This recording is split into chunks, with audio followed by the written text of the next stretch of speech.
সামনে বুধবার আবার যাচ্ছি দিদি নাম্বার ওয়ানের এপিসোডটা দেখিস কিন্তু। সামনে বুধবার আমার হবে না রে, ওই দিনই আমার শর্ট ফিল্মের প্রিমিয়ারটা আছে। ম্যাডাম পিঙ্কু। ম্যাডাম পিঙ্কু নামটা কেমন সিগ্রেট সিগ্রেট লাগছে না?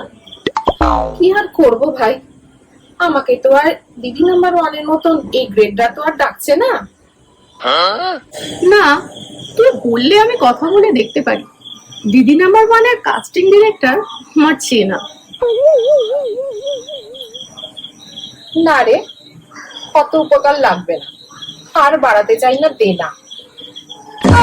আরে বন্ধুদের জন্য এইটুকু করছি, এতে দেনার কি আছে?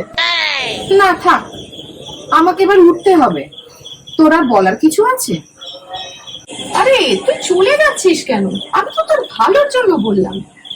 আর কত রকম দেখবো ভগবান, তুই বসে বসে সবার ভালো কর, আমি এবার চললাম। এই দেখো আবার রেগে যায়। তোর প্রবলেমটা এক্স্যাক্টলি কি?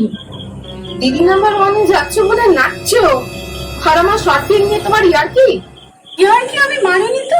অফ, ফিউজ হয়ে গেছে তোর ব্রেনটা। আমার ফিল্মকে গ্রেড সি বলা, তোর বলাই আমার ঘন্টা। যেটা মনে হচ্ছে সেটা বলে দিচ্ছি সব, সাদা মনে কোনো কাদা নেই।